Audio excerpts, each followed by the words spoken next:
Oi, gente rica!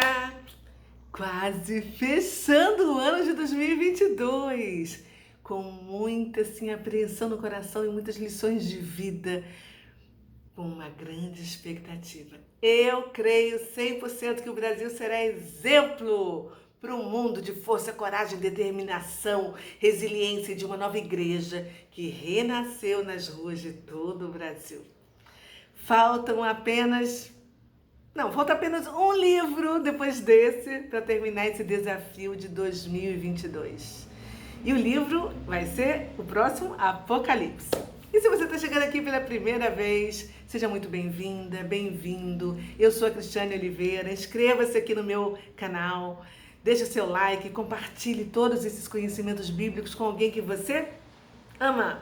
Porque hoje eu vou falar sobre o livro do futuro, o livro de Zacarias, que é o livro do Apocalipse do Antigo Testamento e que assim nos dá muita base de entendimento. Eu amo o profeta Zacarias pelo homem que ele foi, um entusiasta que não se deixou abater pela situação que ele vivia, não sob condição, mas por decisão.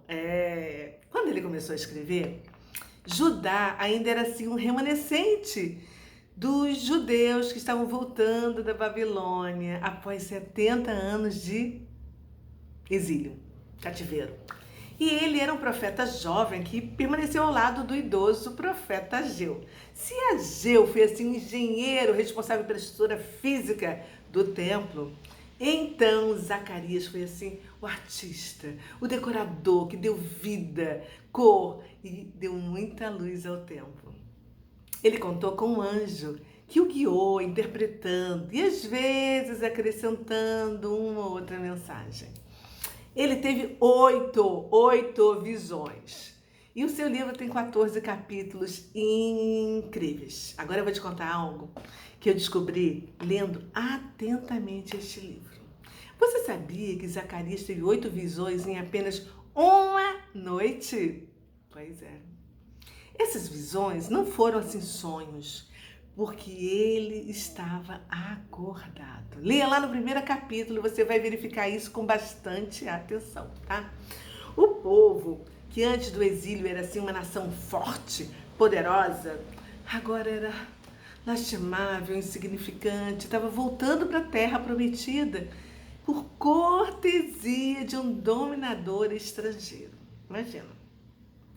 Zacarias, ele nasceu lá na Babilônia e ele era tanto sacerdote quanto profeta da restauração e da glória de Deus. E o nome dele significa o Senhor se lembra. Ele era poeta e ele assim deixou uma mensagem de um glorioso futuro. Ele tinha assim um ardente entusiasmo que contagiava o povo e os mantinha ativos para assim reedificar o templo até a obra terminar. Apesar da escassez da colheita e da depressão econômica que Israel estava vivendo, né? Zacarias, ele auxiliou o profeta Ageu e incentivou assim de modo especial a Zorobabel, que era o governador, que estava ciente, né, da sua fraqueza ali naquele momento. As palavras de Zacarias foram, preste atenção, não por força, nem por poder, mas pelo meu Espírito, diz o Senhor dos Exércitos. Ele foi um incentivador nato. Sabe aquela pessoa que a gente olha e se orgulha da força porque ela é indesistível, corajosa? Esse foi Zacarias. Zacarias profetizou a respeito de Jesus mais do que qualquer outro profeta, exceto de Isaías, que bateu o recorde e levou o troféu, né? Zacarias disse que Jesus ia entrar em Jerusalém montado num jumento.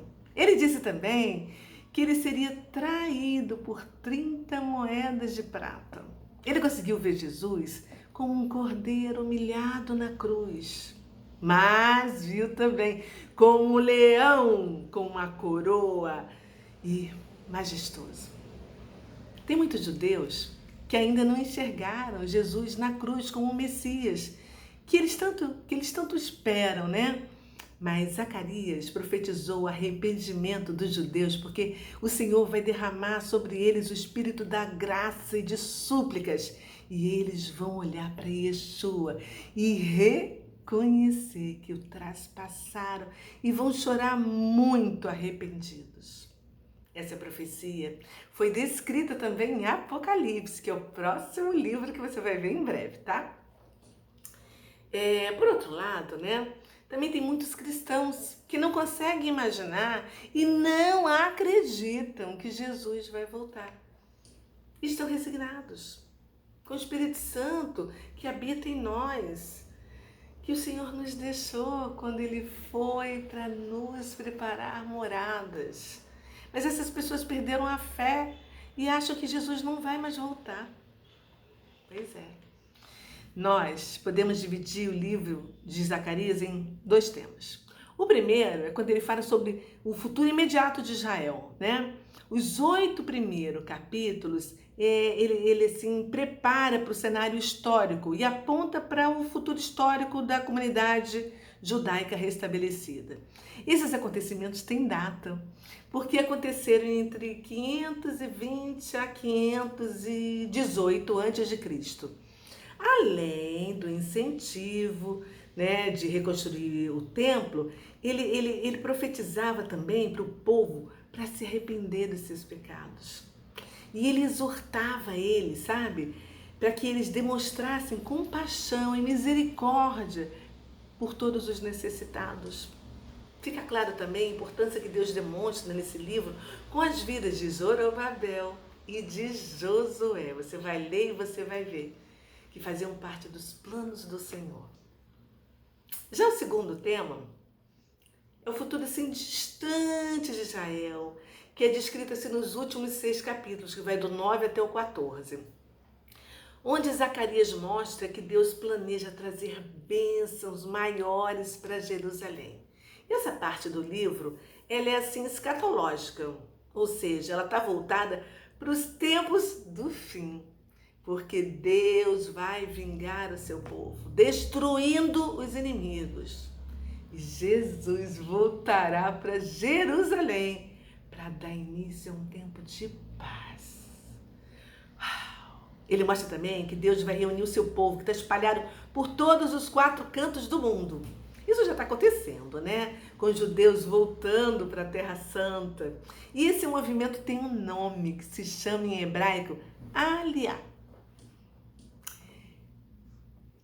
E já dando spoiler, porque esse livro é maravilhoso, os últimos capítulos, Zacarias apresenta a vitória definitiva de Deus. Isso não aponta apenas para o ministério terreno de Cristo, mas o retorno final, conforme está descrito no livro de Apocalipse, que será o nosso último livro de estudo, tá? Aguarde. E juntando essas 2 partes, nós podemos dizer que a obra de Zacarias, né, que ele nos deixou de legado, é assim uma demonstração de preocupação com uma proteção divina de Jerusalém, com o Messias, Jesus Cristo, e com o derramamento do Espírito. Esse livro, ele prepara o povo de Deus e nós para a pior calamidade que nós vamos enfrentar ainda nessa terra. O triunfo do bem sobre o mal, momentaneamente, né? Porque quando o mal tiver feito tudo que puder de pior, aí o Senhor vai aparecer e permanecerá rei. E como tal, ele será visto e reconhecido por todas as nações. E você? Está se preparando para entender o significado dos símbolos, dos números, dos cavalos, do candeeiro, da mulher, dos 7 olhos, entre outros que tem aqui nesse livro? Eu vou lhe deixar uma pergunta, tá? Que você vai ler logo assim no primeiro capítulo. Até quando? Pois é.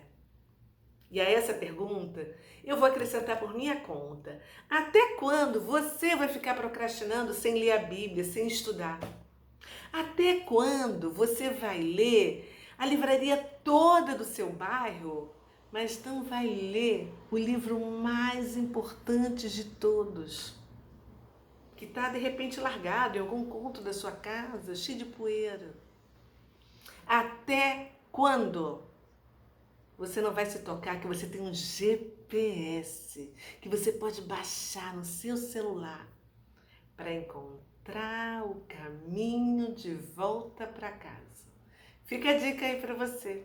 Leia a Bíblia. Beijos! Fui! E olha, até o próximo vídeo, que vai ser o último desse ano sobre o nosso estudo bíblico, tá? E não esquece de deixar o seu like, de compartilhar com alguém que você ama. E se ainda não está inscrito no meu canal, se inscreva, porque ano que vem tem muita novidade para você, tá bom? Fui! Tchau!